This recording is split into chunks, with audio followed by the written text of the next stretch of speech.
आज बांग्लादेश के अंदर राजबरी के इलाके में बांग्लादेशी मिलिट्री की जानिब से एक्सरसाइजेस की गई और उनके अंदर बांग्लादेशी मिलिट्री की जो एविएशन विंग है उनके एयरक्राफ्ट ने भी हिस्सा लिया, एयरफोर्स के भी एयरक्राफ्ट ने हिस्सा लिया, इसके अलावा हेलीकॉप्टर भी इसमें थे और टैंक्स का इस्तेमाल किया गया, state of the art weapons का इस्तेमाल किया गया। इस एक्सरसाइज की ख़ास बात ये थी, सिर्फ 1 घंटा चली लेकिन काफ़ी बड़े पैमाने पे की गई। ख़ास बात इनकी ये थी कि मोहम्मद यूनिस वहाँ पर मौजूद थे, उन्होंने इसका मुशाहिदा किया, देखा उन्होंने एक्सरसाइजेस को, लेकिन उसके बाद उन्होंने जो स्टेटमेंट दी है वो काफ़ी इंटरेस्टिंग है और वो एक तब्दील शुदा माइंड सेट को भी जाहिर कर रही है। ज़्यादा रियलिस्टिक अप्रोच बांग्लादेशी आर्मी की आपको नज़र आ रही है मौजूदा लीडरशिप के अंडर में। मोहम्मद यूनिस ने कहा कि फ़ौज को हमेशा जंग के लिए तैयार रहना चाहिए, बैटल के लिए तैयार रहना चाहिए और फौज को अपने मुल्क की सॉवरेनिटी को बरकरार रखने के लिए हमेशा तैयार रहना चाहिए। अब ये जो अप्रोच है ना, ये वाला जो माइंडसेट है, ये प्रीवियस गवर्नमेंट के अंडर में नहीं था। शेख हसीना की भी आपको स्टेटमेंट्स दिखाऊंगा कि वो मिलिट्री एक्सरसाइजेस के दौरान किस तरह के स्टेटमेंट्स देती थी, उनको आप कंपेयर कीजिए मौजूदा लीडरशिप की स्टेटमेंट्स के साथ। इसमें ज़्यादा आपको रियलिस्टिक अप्रोच नज़र आती है। राजनाथ सिंह जो है इंडिया का डिफेंस का मंत्री, इसी तरह के स्टेटमेंट्स आपको हाल ही में देता हुआ नज़र आया, जंग के लिए तैयार रहिए, याद होगा आपको। शी जिनपिंग जो चाइना का है, इसी तरह के स्टेटमेंट्स देता रहता है, अपने फौजियों को कहता रहता है जंग के लिए तैयार रहिए। पाकिस्तान के अंदर भी डिफेंस के ऑफिशियल्स हैं, वो भी जब एक्सरसाइजेज के बाद स्पीचेस देते हैं इसी तरह की स्पीचेस देते हैं। देखिए, फौजियों को आप ये नहीं कह सकते कि देखो इसका भी ख्याल रखो, उसका भी ख्याल रखो, इसका भी ख्याल रखो, ऐसा नहीं है।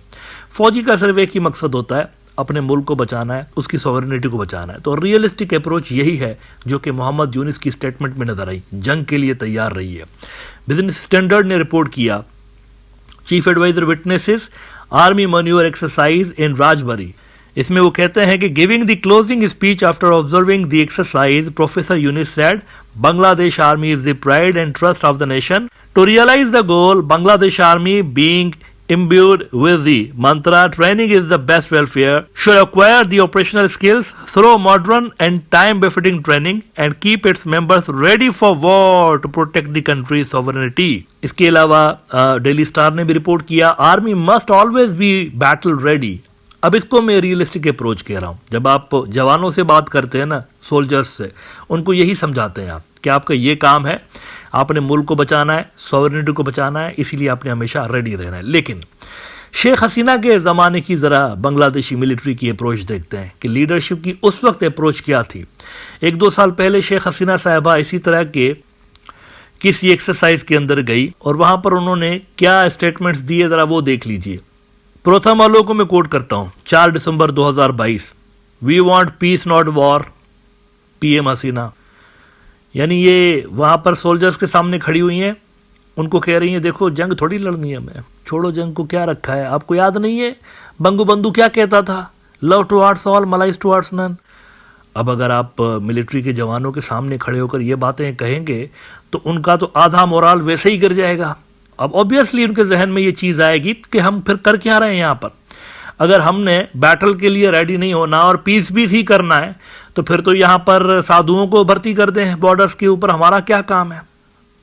और उसके साथ ही फिर उन्होंने सारा का सारा जो ध्यान था ना, मिलिट्री की जो सारी की सारी अटेंशन थी वो डाइवर्ट कर दी अंदर की तरफ, और डाइवर्ट करते हुए अंदर की तरफ उन्होंने कहा, मुल्क के अंदर की तरफ, यानी सरहदों की तरफ नहीं, मुल्क के अंदर पीस की बातें की ना उन्होंने। इसके साथ साथ ऑफिसर्स को उन्होंने कहा कि बांग्लादेश को ना हमने खुशहाल मुल्क बनाना है, 2041 तक, हमने 2041 तक एक खुशहाल मुल्क बनाना है और उस मुल्क को प्रॉस्परस बनाने के लिए, खुशहाल बनाने के लिए आपका ताउन हमें चाहिए, आपने बनाना है।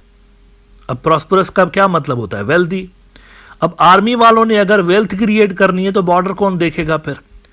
इसी खबर के अंदर देखिए प्रथम अलो ने उनको कोट किया है, we will build Bangladesh as a developed and prosperous country by 2041 and the new officers will be the soldiers of 2041 who will transform Bangladesh into a developed and prosperous country within the time frame. भाई वो वहां फौज में इसलिए नहीं आए कि wealth को बढ़ाएं मुल्क की, वो काम दूसरे करेंगे, वो ट्रेडर्स करेंगे, बिजनेसमैन करेंगे, इकोनॉमी से जुड़े हुए लोग करेंगे। फौजी का ये काम कहां से आ गया कि उसने प्रॉस्पेरस मुल्क को बनाना है। फौजी का काम है प्रोटेक्ट करना मुल्क की सरहदों को, और बाकी वेल्थ क्रिएट करना, उसको प्रॉस्पेरस बनाना, वो तो दूसरों का काम है, दूसरों की जॉब डिस्क्रिप्शन है ना। तो ये वहां पर बैठकर ये बातें करती रही मिलिट्री के सामने। इसके अलावा मजीद उन्होंने फौजियों को याद दिलाते हुए कहा इन हाईकोर्ट प्रोथमालो कि prime minister reiterated that her government is pursuing establishment of peace across the globe, saying we want peace not war. Father of the nation formulated the policy friendship to all, malice to none, and we are following it appropriately. She asked the new army officer cadets to serve the country and uphold the spirit of the war of liberation being imbued with patriotism. Sheikh Mujibur Rahman साहब का जो नज़रिया है उससे वाबस्ता रहिए, यानी एक सियासी पार्टी के नज़रिए से वाबस्ता रहिए, जॉब्स क्रिएट करिए, प्रॉस्पेरस बनाइए मुल्क को, 2041 तक हमने मुल्क को डेवलप करवाना है, सारा कुछ करना है. इसमें वॉर किधर थी? जंगी तैयारियां होनी चाहिए, सॉवरेनिटी को प्रोटेक्ट करना चाहिए, ये सारी चीजें किधर थी? अनरियलिस्टिक किस्म की अप्रोच, अनरियलिस्टिक.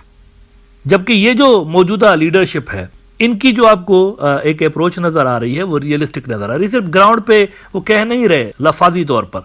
आप देखें कि मुख्तलिफ डील्स हमें होती हुई नजर आ रही हैं. कभी हम सुनते हैं कि चाइना से फाइटर जेट्स आ रहे हैं, बांग्लादेश की मिलिट्री बात कर रही है चाइना से फाइटर जेट्स लेने के लिए, जेट एंड सी. कभी सुनते हैं कि बैरक्टर TB2 ड्रोन्स आ रहे हैं जो कि आ भी चुके हैं बाय द वे. और कभी हम ये सुन रहे हैं कि टर्की से टैंक्स आ रहे हैं वहां पे बांग्लादेश के लिए. तो ये सिर्फ लफाजी नहीं हो रही बल्कि प्रैक्टिकली यहां पर हमें अमलन एक्शन होता हुआ भी नजर आ रहा है. तो प्रीवियस और मौजूदा जो बांग्लादेश की लीडरशिप है उनकी अप्रोच में ज़मीन आसमान का फ़र्क है डिफेंस के हवाले से. अच्छा, इसके अलावा आज एक और इम्पॉर्टेंट डेवलपमेंट हुई है. शेख हसीना के दौर में बांग्लादेश की जो जुडिशरी है उसको इंडिया के अंडर में देने के लिए और इंडिया का इन्फ्लुएंस उनके ऊपर बढ़ाने के लिए एक MOU साइन किया गया था. उस MOU के अंदर ये था कि बांग्लादेश के जो जजेस हैं उनको इंडिया ट्रेनिंग देगा, और ये जो तमाम ट्रेनिंग हुआ करती थी ये बांग्लादेश के लिए फ्री ऑफ कॉस्ट होती थी, सारा का सारा खर्चा भी इंडिया भरता था. अब इस मर्तबा भी बांग्लादेश के कोई 50 जजेस जो थे वो जाने वाले थे इंडिया ट्रेनिंग के लिए. बिजनेस स्टैंडर्ड ने रिपोर्ट किया था कि 50 लोअर कोर्ट जजेस to visit India for training. Indian government will bear all the expenses of the training programs. A total of 50 judges from the lower judiciary are going to the National Judicial Academy and State Judicial Academy in Indian state of Madhya Pradesh to attend training programs. Bhopal के अंदर ये जा रहे थे, लेकिन आखिरी moment पे कहानी में ट्विस्ट आ गया है. कहानी में ट्विस्ट ये आया है कि यूनिस की सरकार ने ये सारी की सारी अरेंजमेंट ही धपड़दूज कर दिए, कैंसिल कर दिए. उन्होंने कहा कोई ज़रूरत नहीं है हमें इंडिया से ट्रेनिंग लेने की. इस पे न्यू दिल्ली के अंदर काफ़ी गम गुस्सा पाया जाता है कि यार ये क्या बात हुई, हमारा अगर एक ट्रेनिंग प्रोग्राम अच्छे से चल रहा था तो इन्होंने क्यों इसको डिसकंटिन्यू किया है. द हिंदू ने रिपोर्ट किया है Bangladesh cancels visit of judicial officers that was part of India's MOU with Hasina government. The cancellation comes in the backdrop of Dhaka seeking extradition of Sheikh Hasina.